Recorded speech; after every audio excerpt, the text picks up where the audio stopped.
السلام علیکم جی، پروگرام گل بات کے ساتھ میں ہوں صوفیہ احمد، حبیب اکرم اور کرمداد صاحب۔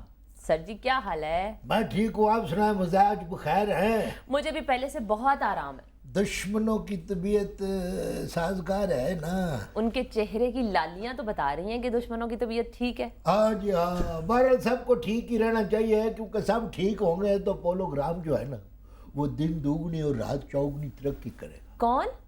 پولوگرام، پولوگرام؟ یہ جو ہم کرتے ہیں اس کو بتاؤ نا، ایک تو ان پڑھ ہونا بھی ہمارے لیے مصیبت بن جاتی ہے۔ میں معافی چاہتی ہوں، میں پڑھ نہیں سکی، لیکن پروگرام کہتے ہیں تو اپنے منہ میں کچھ پڑھ لیا کرو پھر تم ایسے کر کے۔ فس فس کیا کرنا ہے، یہ مذاق بڑوں کا مذاق اڑانے والے جو بچے ہائے ہوتے اللہ، ہیں۔ آپ کہاں سے بڑے ہو گئے؟ کبھی میں آپ کو کہتی ہوں کہ آپ بزرگ ہیں تو آپ کہتے ہیں کہ نہیں میں بزرگ نہیں ہوں۔ نہیں تو اب آپ دھکے سے بڑے ہو گئے۔ اچھا تو پھر یہ گل پکی ہے کہ تم میری ہم عمر ہو۔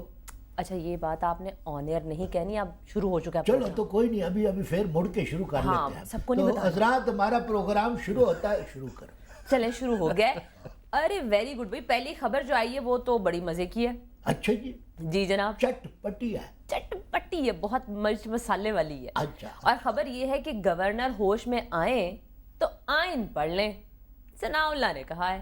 یہ رانا ثناء اللہ صاحب، جی آپ کے رانا ثناء اللہ، آپ اس مسئلے پر کچھ غور افشانی فرمائیں گے یا میں شروع ہو جاؤں؟ جی، رانا ثناء اللہ صاحب، اور پھر وہ ایک جنگ جو لفظی جنگ جس کی طرف جو آپ نے بتایا پہلے تھا بھی کہ بات بیان ہوئی پہ ہے، بیان آئے گا۔ اب وہ بیان پہ بیانات کا سلسلہ شروع ہو گیا اور اب یکے بعد دیگرے گورنر صاحب اور سلمان تاثیر صاحب جو ہیں، وہ گورنر صاحب سلمان تاثیر صاحب اور ہمارے وزیر قانون جو ہیں رانا صاحب، یہ ایک دوسرے کو ہمیشہ اب چٹکلے چھوڑ رہے ہیں۔ خیر اخبار میں ان کی وجہ سے رونق بنی رہتی ہے۔ اچھا رونق رہتی ہے۔ آپ نے اپنا منصفانہ ماہرانہ اپنا تجزیہ پیش کر دیا۔ جی میرا اب تجزیہ یہ بندہ نچیز کچھ عرض کرنے کی جسارت مخصوص کر سکتا؟ نہیں، یہ بندہ ناچیز جو مرضی کرے۔ اچھا لو جی، بات یہ ہے کہ میں نے رانا ثناء اللہ کا انتخاب بحیثیت ہیرو ایویں نہیں کیا۔ اچھا اب ذرا منظر کشی میں کرتا ہوں، آپ ذرا اس کو تصور میں لے آئیں کہ رانا ثناء اللہ کا ایسا ہیرو ہے، ہاں جی، مچھوں کو تھوڑا سا وٹ دے دیا جائے، ہاں اور سوٹ بوٹ کی بجائے اس کو اگر تریزوں والا کرتا مون لائٹ کا، وہ جو اماؤں کی چادریں ہوتی تھی چم چم چم چم چم چم کرتے ہوئے، کالا کرتا، گلے میں طویتری اور والوں کا سٹائل جو ہے، بیچ میں سے مانگ نکال کے تو دو چھوٹی چھوٹی چڑیاں، واہ واہ واہ، کیا منظر کشی کی آپ نے۔ جی، اور آتشی گلابی رنگ کا پٹکا گلے میں ہو۔ کچھ زنانہ سا نہیں ہو جائے گا یہ پٹکا؟ نہیں وہ خوبصورت لگے۔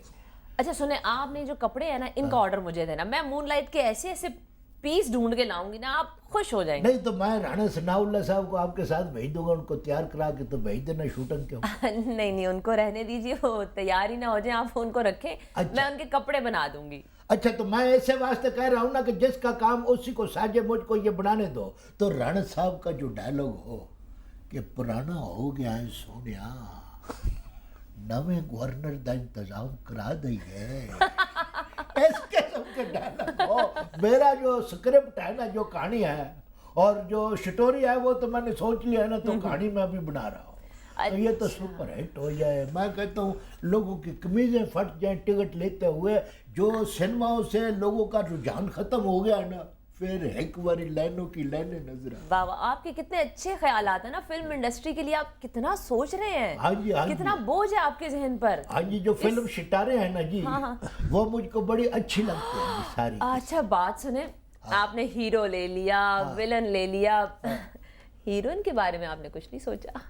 ہیروئن کے بارے میں وہ بھی میں ڈیسائیڈ کر چکا ہوں جی اپنی پکچر کے لیے۔ اچھا تھینک یو ویری مچ کرمداد صاحب، سو سویٹ۔ نہیں تو اپنے آپ کو نہ اپنے منہ تم میاں مٹھو بنو۔ میں نے جو ہیروئن رکھی ہے وہ اس کو رکھا ہے، کس کو؟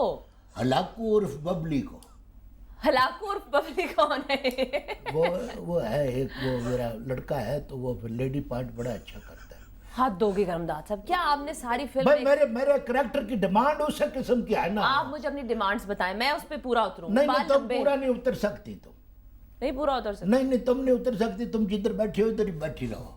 لے جی، پھر بلدیاتی نظام آج رات 12 بجے صوبوں کو فیصلے کا اختیار مل جائے گا۔ یہ بلدیاتی نظام جو ہے یہ فنش جی آج سے بلدیاتی نظام باقاعدہ طور پر ختم ہو جائے گا، کیونکہ وہ جو اس کو آئین کے تحت اس پورے نظام کو دی گئی تھی، ایک تحفظ دیا گیا تھا کہ 31 دسمبر 2009 تک یہ نظام اسی طرح انٹیکٹ رہے گا، یعنی صوبے اس میں کوئی ترمیم نہیں کر سکیں گے۔ نہ تو یہ 12 بجے رات کو کیوں ہوئی؟ دیکھیے 12 بجے دن ختم ہوگا، نہیں تو وہ 11:15 کر لیں، 12:15 کر لیں، 12:05 پہ کر لیں۔ وہ یہ 12 بجے رکھنے کا کیا مطلب ہے؟ دیکھیے دن ختم ہوتا ہے نا، تم کو تو احساس نہیں ہے نا۔ وہ انہوں نے اپنا رانا ثناء اللہ صاحب نے اور ذوالفقار کھوسا صاحب نے ہم کو اٹھا لینا ہے۔ کیوں؟ سوئے پڑے ہوئے میرے پیٹی بند بھائیوں کو اٹھا لینا ہے، ان کو لے کر تو انہوں نے تو جا کے تو اٹیک کر دینا۔ کہاں اٹیک کریں گے؟ وہ کاؤنسلر کو جا کے کہیں گے کہ نو مور، بس تمہارا کام ختم ہو گیا، تو ان کو تو جا کے تنگ کریں گے، کیونکہ یار تم دندیاں نکالتے ہو، میں غلط کہتا ہوں۔ نہیں وہ صحیح حاصل ہے، نہیں ٹھیک ہے، ان کی مخالفت تو موجود ہے۔ رانا ثناء اللہ صاحب کہا کرتے تھے کہ نظام ہی کرپٹ ہے، سردار ذوالفقار کھوسا کہہ چکے ہیں کہ ہم نے ایڈمنسٹریٹر لگانے ہیں، ان کے نظام کے خلاف ایک پوزیشن تو ہے۔ وہ سیانے کہا کہ تجھ کو کیا پتہ، جس تن لگے سو تن جانے۔ اچھا کونسلر ہیں، ناظم ہیں۔ میں نہیں ہوں، وہ تیفا کاٹھا تو کونسلر ہے۔ اللہ اکبر، اب تیفا کاٹھا کونسلر بھی بن گیا ہے۔ ہاں جی، تو تبھی پیٹی بھائی کہہ رہے ہیں آپ۔ نہیں پیٹی بھائی تو پولیس والے، تیفا کاٹھا تو اس کے اوپر تو بڑی رقمیں لگی تھی، اس کا تو نقصان ہو گیا، اس نے تو ادھار کمیٹیاں لے کے تو اپنا کونسلری لڑی تھی اس نے۔ لیکن آپ کو ایک بات کا نہیں تو مگر اچھا ٹھیک ہے، کیا اس کا نقصان ہوا ہے تو چودھری پرویز لائی اور چودھری اپنا شجاعت حسین کا بھی تو ہوا ہے، ان کا بھی تو برادر ہے جی۔ ان کی نہیں ان کے گجرات میں ان کے ایک عزیز جو ہے کونسلر نہیں ہے، وہ ناظم ہے، ڈسٹرکٹ ناظم ہے۔ ہاں تو وہ ناظم ہے تو وہ بھی نو مور۔ لیکن آپ کو پتہ ہے کہ پنجاب میں 4000 اسامیاں جو ہیں پی پی اور نون لیگ میں جھگڑے کا سبب ہیں۔ دیکھیے یہ پی پی اور نون لیگ میں جھگڑے کا سبب جو ہے، یہ بنیادی طور پہ جھگڑے کا اسباب اور بھی ہیں، لیکن اسامیوں کا جو پریمائز ہے نا، یہ ایک عجیب و غریب ہے، یہ ہمارے نظام کی ایک بہت بڑی کمزوری کی طرف اشارہ کرتا ہے۔ یعنی یہ کیا ضروری ہے کہ ہمارے M N As M P As نوکریاں دلوائیں؟